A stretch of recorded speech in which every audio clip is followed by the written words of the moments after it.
What's going on, everybody? My name is Julian Serrano, the guy who created Prepare to Fight Fire, and the guy that's going to talk to you guys today about leadership. I've been a firefighter for 10 years, and in my short span, I've learned a lot. I've failed a lot, and I've made a lot of mistakes, right? And through those mistakes, I've taken away a lot. Um, what is a leader, right? What does a leader look like to me? How does a leader function? And how can we lead ourselves in our prospective positions at the fire department, in our own lives, and always be the person that's go-to, right? The person that is always reliable and dependable. So first and foremost, leadership starts within, right? Every great leader that you've always worked with, admired, or looked up to, they started by leading themselves. What does that really look like, right? Leadership starts within, and it starts with taking accountability. So the hardest part in life is being, present, right? Actually looking yourself in the mirror and being okay with the person you see, right? And if you're not okay with that person, that's completely fine.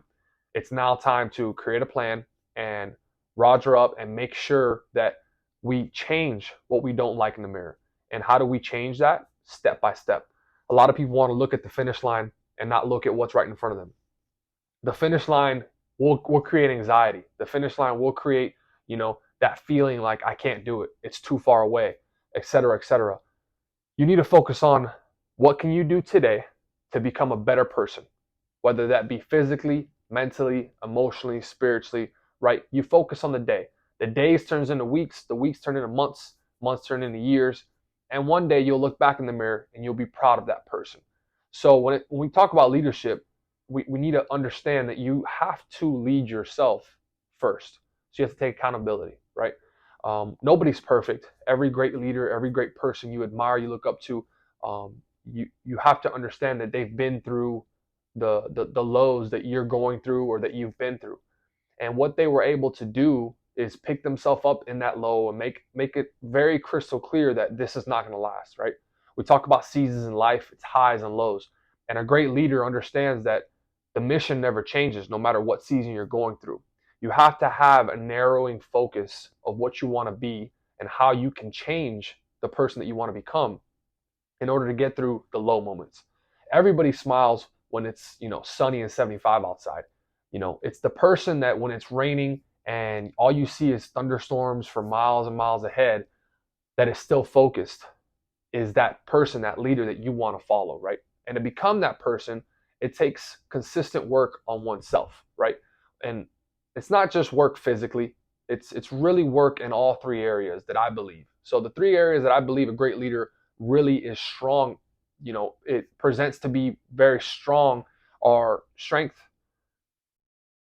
um, emotional strength, and then the third one would be the ability to be disciplined in one's own action, right? So physical strength is a given, right? We need to be one with fitness. Fitness is a gateway to confidence. It's very simple, right? Nobody, no human wants to impose the uncomfortable feeling of strength training, doing cardio, whatever your fitness looks like, the human psyche wants to remain comfortable. So your ability to impose fitness or uncomfortable or put yourself in an uncomfortable situation will build confidence. Because when you're done with that workout, with that training session, you're going to be proud of yourself. It doesn't matter who you are. That's just how the human body works. So that's the first one. The second one is emotional stability, emotional resilience. How is that built? That's built on really putting yourself in position where you're going to become emotional. And, with us being firefighters, that's going to happen a lot due to our sleep patterns, due to the amount of cortisol that we dump on a daily basis through shift work, right? And your ability to make decisions that are going to progress you forward is how you build emotional resiliency. And the third one is, just ultimately discipline. You got to have the discipline to do things, not because you want to, but because you have to. When you change that train of thought, that perspective from what I want and what I have to do, right, you'll get a lot more things done. Most people, me included, right, I'm not special, and nobody else that you look up to does not want to do the work day in, day out, right? They want a rest day. They want to take a day for themselves.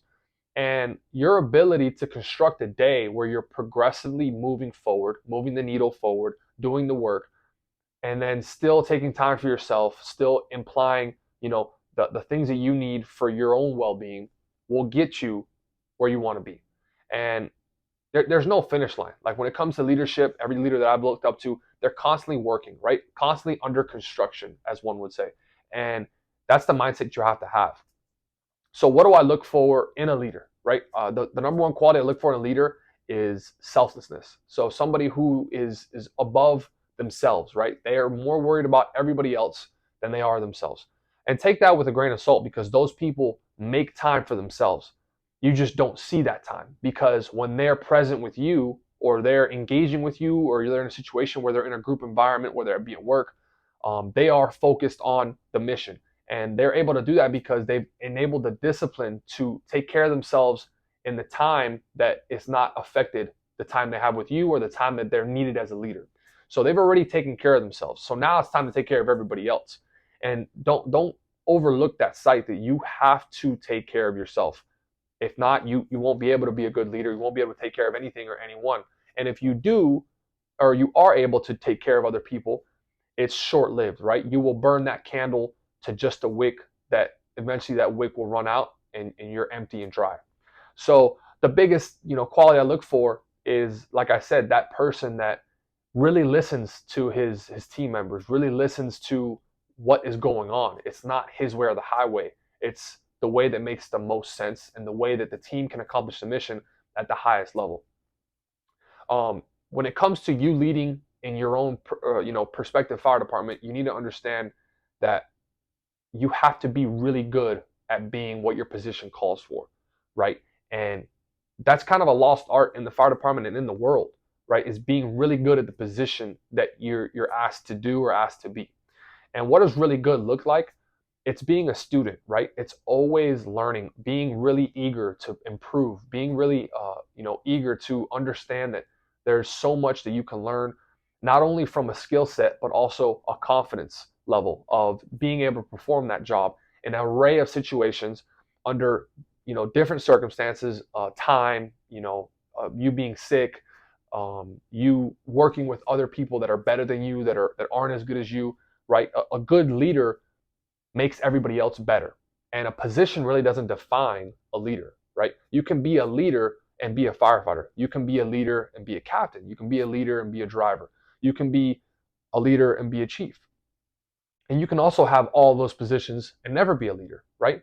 Like I talked about in the beginning, the number one thing leaders do is make decisions. And the first person they make decisions for is themselves, right? So one thing that you can do to become a leader right away is take accountability for what your life is and where your life is going.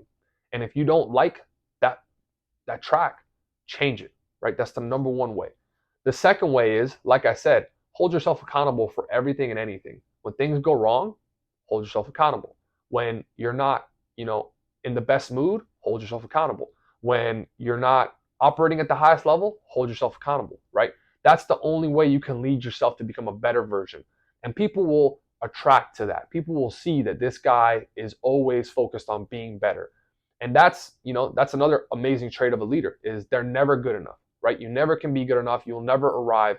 There's never a finish line to this thing called leadership, or this thing called life. And one of the best leaders I've ever worked for told me this quote. He said, "My job is to make sure you're good at your job. And your job is to make sure you're good at your job so that you can make my job easier." And understand that, and think about that. That, if you're really good at your job, you're going to make your leader's job very, very easy, right? And you're going to make him stand out. Now, if that guy doesn't ensure that you're well trained, that your confidence is where it needs to be, that your actions are aligned with his expectations, then you're not going to have that standout leader. And a great firefighter that's a great leader will meet those expectations, will meet those actions that he requires out of you, and you guys will both be leaders that shine together. Ultimately, the guy who's in charge will get the accolades, but understand that everybody knows who is doing the work. Everybody knows who is leading their own life, who's making decisions on a daily basis, who's progressing forward, and who's taking the time to become that better firefighter, the better person, better man, woman, better husband, better wife, right?